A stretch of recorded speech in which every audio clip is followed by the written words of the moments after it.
Okay, my last video journal discussion 6.1 prevention programs for eating disorders. Again, another fairly interesting topic. We watched the video, the Renfro Eating Disorder Treatment Center, and yeah, the documentary wasn't as interesting as I found um, the OCD camp documentary, but it was still interesting.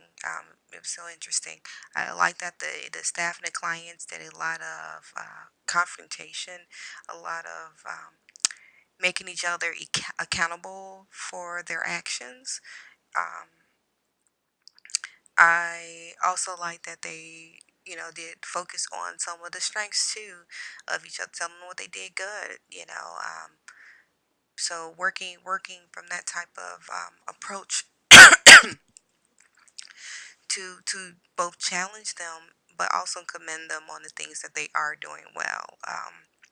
It was I don't know if it was just for the cameras or whatever, but there were a lot of clients that stepped up to the plate and either were honest about what they did. And again, I don't know if this was because of the cameras and they knew that, hey, we'd all see it on camera. Yeah, you were smoking in your bathroom, so you might as well fess up to it type thing. Or if that's just how the program typically runs. I'm hoping that's kind of how the program typically is. Another thing that I liked is the use of the multidisciplinary team approach in the treatment process.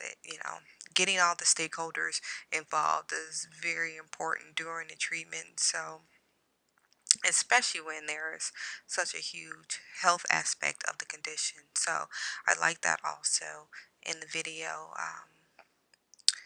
Trying to think of what else. I wish I would have seen a more diverse group of people. I mean, I don't know how much diverse you can get with eating disorders.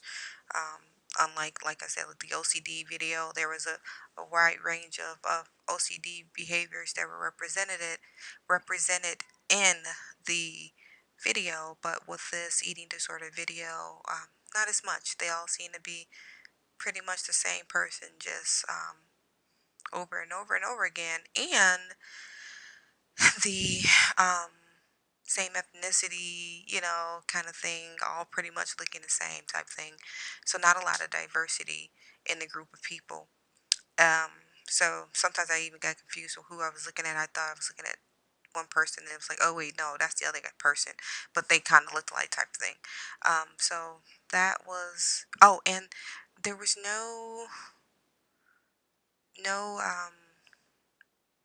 eating disorder on like the other end of like maybe like binging or bulimia. So that I would have enjoyed, well, not enjoyed, but would have liked seeing some of that added. Possibly, I've seen another eating disorder video. Well, it actually is a movie. It's not a documentary though, but it was a movie, and I kind of like how that movie portrayed the eating disorder treatment center model a little better. So, anyway, that's just my personal opinions on the video in itself. If I were to develop a prevention program for eating disorders, there's no matter the program components, I think our program goals would be, of course, to restore appropriate weight, healthy weight to the individual, to treat any psychological issues relating to the eating disorder, and of course, reduce any behaviors that maintain the disorder. So, those would be our goals, no matter what the program components would be, no matter what the elements would be that I would include. Of course, I'm thinking of a multimodal treatment approach. That's usually ideal, in my opinion. Actually, ideal with many disorders. So that's basically how I would approach it. attack it from all sides. That sort of kind of thinking. Excuse me. Of course, cognitive behavior therapy is the go-to for most eating disorders these days. We focus on the emotional regulation and behavioral change. Of course, we'll throw in some motivational interviewing. That would be pretty much an essential element to the process. Um, Hopefully, it will help to instill hope and confidence in the client. So that's our goal with that. And again, I mentioned a multidisciplinary approach, which the video showed, which that's ideal. And of course, I would incorporate that into the prevention program that I would establish. As I stated, it's important to address all aspects of the life of the eating disorder in the individual in order to reduce the risk of death from the disorder. So I think it's very important. So you get in the physician, the psychologist, the counselor, the nurse, family members, anybody else, that could that has a stake in this conversation or in this treatment of these individuals, and that could help this individual literally avoid death by eating, okay, by not eating or eating. So, of course, I would also incorporate some form of family therapy if that's possible.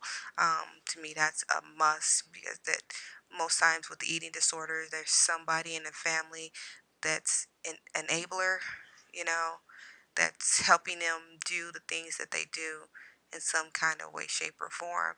And so the whole family would need to be involved if treatment is to be successful for this individual.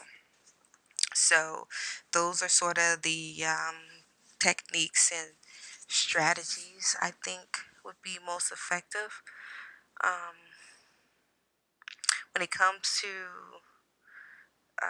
and I just thought about that. I just said all of that. Those are the techniques and strategies. But as far as prevention programs, I think I would include I don't know, what we usually see a lot of, giving that psychoeducation on what are eating disorders, what do they look like, how they can look differently in different people, what are those symptoms, and what are some of the risk factors involved when developing an eating disorder and how to address those. And unfortunately, these days, those kind of prevention programs need to start early. And I'm talking, I mean, grade school, 9, 10, 11 years old, because of body image issues and peer pressure and things like that. When those things start, prevention programs for eating disorders should start also. At one of my favorite shows, This Is Us, the individual is obese, and those issues with her eating disorder started when she was probably 9 or 10 years old.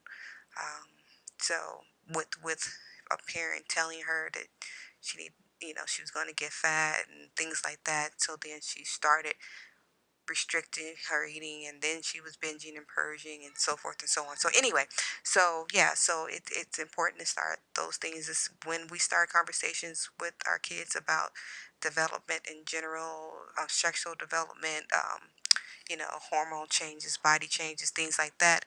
We need to include eating disorders in as far as that information is concerned also. So I think that is